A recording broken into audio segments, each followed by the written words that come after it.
In this video I show you how to program the uncouple shuffle. I have a funny turn inside the helix and then I got into a right spin. Welcome to the spring update. Hi, welcome back to Chadwick Model Railway. I'm Charlie and you join me today on the spring update. So what's a spring update about? Well, it's a video that I use to include all the smaller minor elements that people have sort of commented on that I can't really answer within the comment section, but I can include it in a sort of a video clip during this type of video. But it also gives me a chance to give you an insight into my sort of aspirations between now and the summer. So what's going on? Now, as you may be aware, the next major part of the build is the branch line station and the goods yard that goes with it. But of course, there's a couple of things we have to do on that journey, as it were. To get there, we have to remove this board, which is no big shakes, the inside board, and obviously all the buildings and the rolling stock that are there. Take out the tracks, which are only roughly screwed in. It's no big deal. There's no complex wiring or anything. Take off these two boards, and then I have access once more to the helix. Now the helix has issues because I know that this track test vehicle, also known as the Accurascale Class 37, because of its fine tolerances, it will find poor track work, let's call it, okay? And I know on this helix, because of this loco, there is a lump. Now I need to get in there and sort out this lump and any other issues that we might have, because this is the last time I will have access to the inside of this helix. So I can rip all this out, jump it, run this loco a few times up and down, find out the problems if there are any and where it's coming off the rails, derailing, highlight those areas, and then go in there at one point at a time and try and sort them out. Now I've checked this loco with the nifty DCC Concepts back-to-back gauge, and this is a 14.5mm, well worth the investment. So yes, I've tested these the back-to-backs, and the back-to-backs are good. So we know it's not the wheel measurements that are wrong. It's roughly going to be down to any vertical curves which may be causing derailments, or of course it might be a buckle or whatever. But now's the time to go in and take it apart. Now the first part's quite straightforward because I never actually bolted this one down.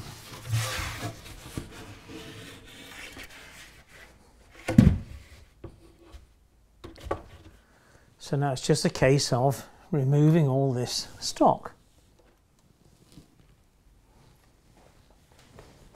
Now folks often ask me, what do I do about tracks that join two boards together?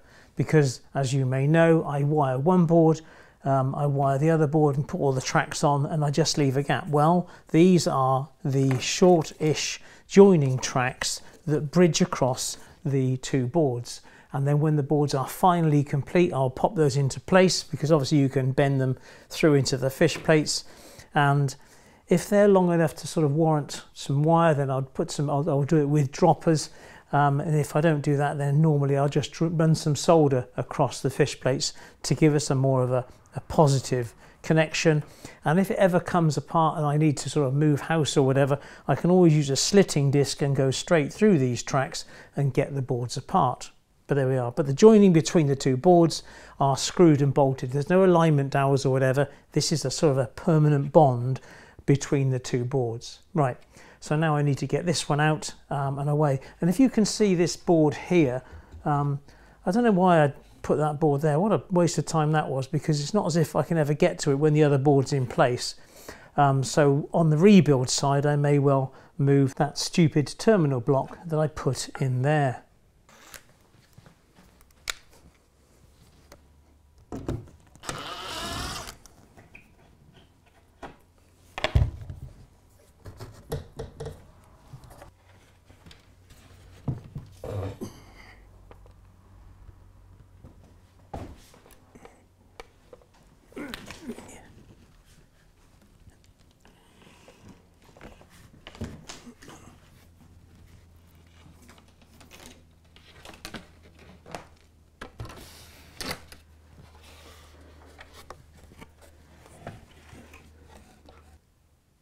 Now clearly, whilst I've got access to the Helix, I'm going to clean the track. And I have a kind of a love-hate relationship with the Pico track rubber. And if you have used one, then you can see the steel bits of metal there glinting away nicely. But whilst on Saturday I was at the Key Model World show up at the NEC, I had a word with Richard Brighton from DCC Concepts, and he gave me their new track rubber to have a look at, and I must confess it seems okay. But the good thing about this, as opposed to the Pico one, which scratches your rails clean, is this one is impregnated with small pieces of aluminium. Well, does it make any difference? Well, yes it does, because the aluminium being softer than the steel, it rubs away the dirt and the the stuff on the surface of the rails, but doesn't rub away doesn't scratch the rails, because the aluminium being softer than the steel. And then hopefully you can see here some muck that's appeared on these tracks, and the aluminium oxide in here should be able to buff it off. Now Richard did mention about not using it as a scrubber, as it were, but to do it in a circular motion, and lo and behold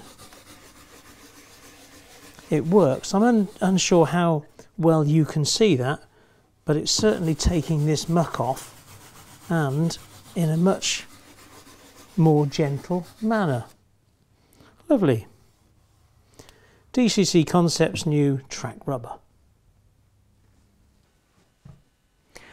Now, after the last video, which was really the commissioning of the upper freight yard, I had numerous questions from people asking about the uncouple shuffle that I showed.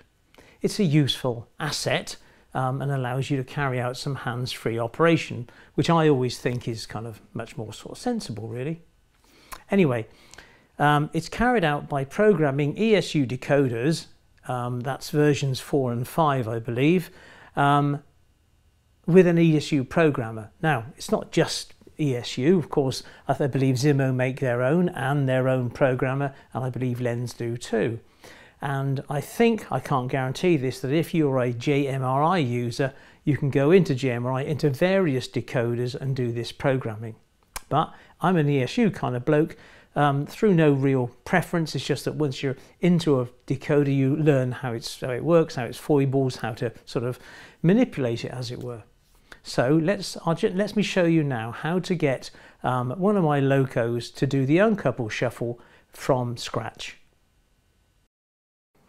So here we are in my little office, and as you can see here we have the ESU programmer on top of my little programming track, and also a ESU decoder tester where you can test all your decoders out prior to installation, which is quite useful to find out if it's perhaps a defective loco rather than a defective decoder. Right, so bring it up on screen then. This is the lock programmer, and we just happen to be on version 5.2.8. But programmer, read decoder data, so it'll look inside our little HiMech and read the decoder information. And we can see that it's a lock pilot version for DCC. Now the next thing I do is I update the decoder firmware.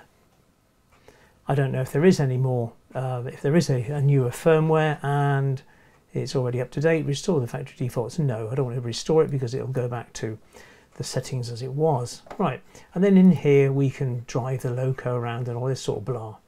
Right, we need to go into function settings, and here we see automatic uncoupling. So if we enable the automatic uncoupling, we need to give it the uncoupling a speed, and we need to give it a push time, and we need to give it a move time. So this is the speed it will move at, this is how long it will push for, and then this is how long it will draw back for. So just with these basic settings in, let's go and install these. Right, but how do we do that? So if we go to function mapping now, and I like function 9. So we go to function 9, we come in here and drop down menu, uncouple cycle. Beautiful. And in reverse also, we would want it to do the uncouple cycle. Right, so that's forward and reverse on F9. Now, what's this space here for? Well, if it was a sound fitted loco, I could then add a sound in here, such as the clunk and clattering of an uncouple. So there we are. Right, if I now go back to the driver's cab, hopefully let's press go, and I just want to see if the loco will move. Beautiful. Get it to go the other way. Lovely. And then if I press F9, well, nothing happened. Hang on a minute. I think I need to go back into here, read decoder data. Nope. Programmer, write decoder data. Next.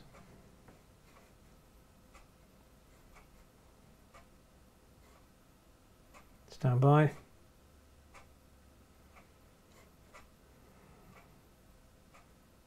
Nearly there. Right.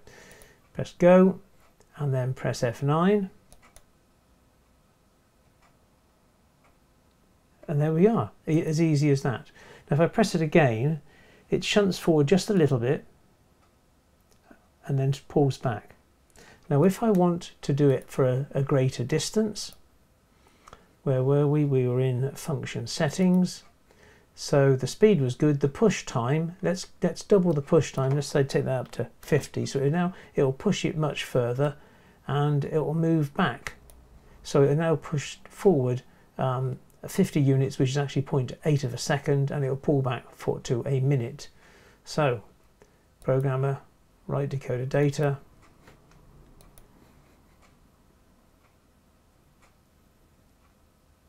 Stand by.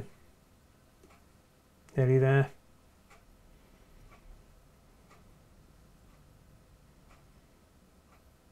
Into the driver's cab, turn it on, press F9, and this time it should travel further in both directions.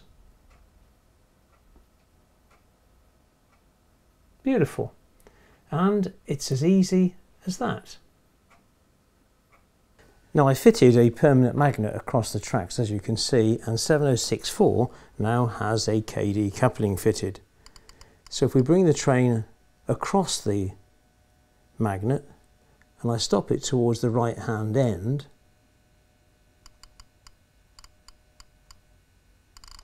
press 9 and voila. It's worth a mention, this doesn't happen every time, and your KD couplings adjustment must be spot on. Now another query I had last week was about the arrangements with this iPad, which I can use at the freight yard to interact with Train Controller. It wasn't about the iPad itself, that's all kind of straightforward, but it was about the mount that I was using. Now it's mounted on something called a Manfrotto Super Clamp, which is an expensive clamp used in the photography industry. But the top unit itself, it's a spring-loaded affair, pretty nifty, is on eBay, and I think it was £16, and it's quite a little bargain. It's not the most well-made thing, it's just a bit of plastic, to be perfectly honest, with a few springs in it, but it does what it says on the tin.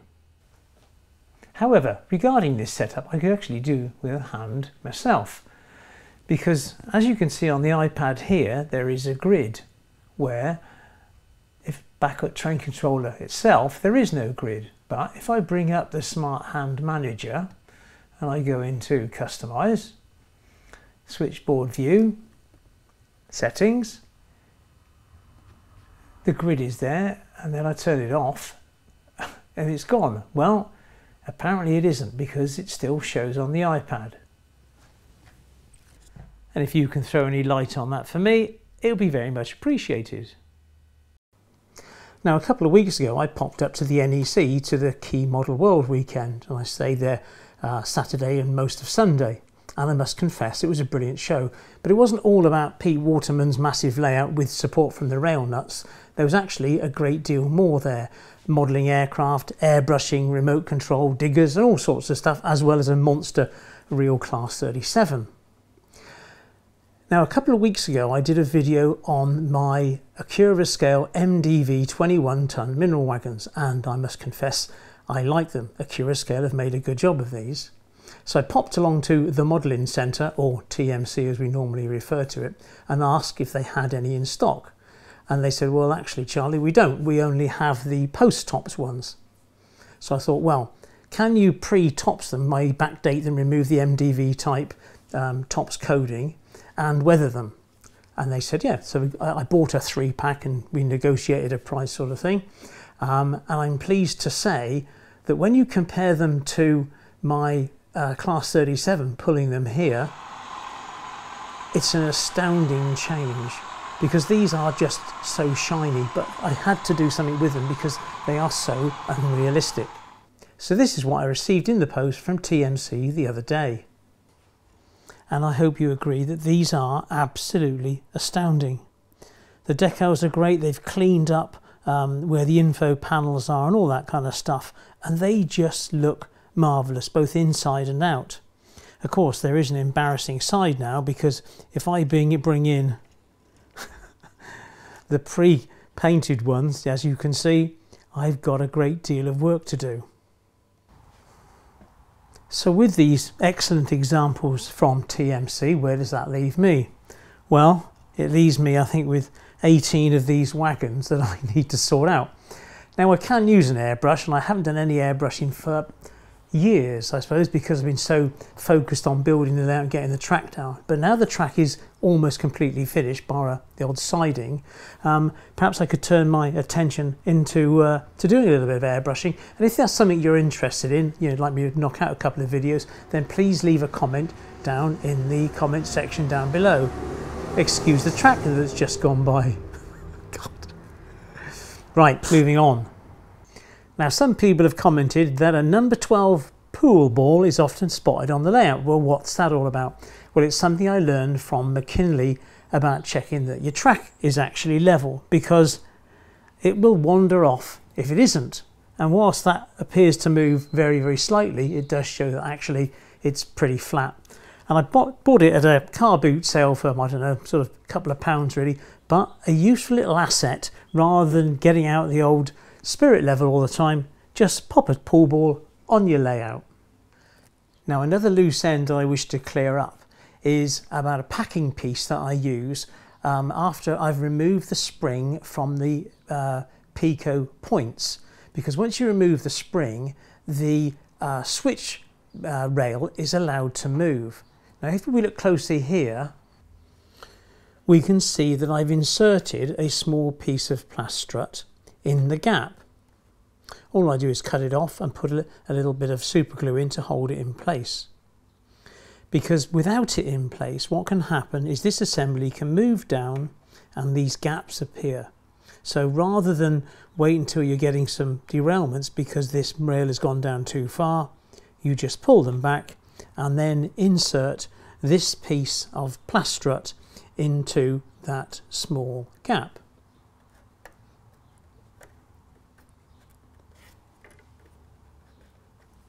Easy.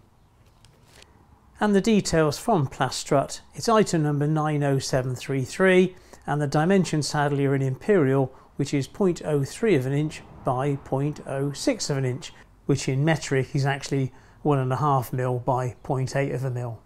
Now, as you probably gathered, I do like going to model railway shows for a couple of reasons. One of them is for inspiration, because we like to go there and see models that are perhaps better than we can produce and draw from ideas and chat to these kind of specialists. But I also go there because I'm the exhibitions manager for the West Camel Model Railway Society. So I go to shows to try to find good exhibition layouts to bring to our Christmas exhibition, normally at the end of December. And last weekend I went along to a show that's now known as the Bristol show, sponsored by BRM. We all know it as the Thornbury show. And there are 3 large halls there and some terrific layouts. But I went there also to get something else, and that was a gentleman by the name of Ed, I won't mention his last name, gave me a gift of one of these Model U scans. So I sort of went in the dressing up box and put some clothes on, sat down because I thought I would be a driver rather than on a platform or something. Got myself scanned, so hopefully in a couple of weeks I'll receive my little model of me, as it were, or actually sorry, there's two models of me, but it's the same pose. Get them painted up and pop them into a couple of locos. Good, give us something to look forward to. Now this brings us full circle back to the Helix. So what am I going to do with it? As I said, I'll run the 37 and hopefully that will indicate where the problems are arising. But with this little jig, I can place this in between all the mounts to make sure that the distances are right. So once I've measured the standoff distance at the bottom to make sure the very first section is dead right, I then need to make sure that none of these have gone kind of out of gauge, for want of a better word. And also what I've acquired is a load of spacers, 88 spacers in fact, that if necessary I can insert to make sure that we're not getting any sag on any of these sections. Of course, it's a long job and I need to get on the inside so you can see how difficult this job is going to be. Yes, Margaret. I'm going in now. It's starting to rain. You're going in, it's starting to rain. I know, it looks like rain. Make a note of that, it's starting to rain. You couldn't make it up.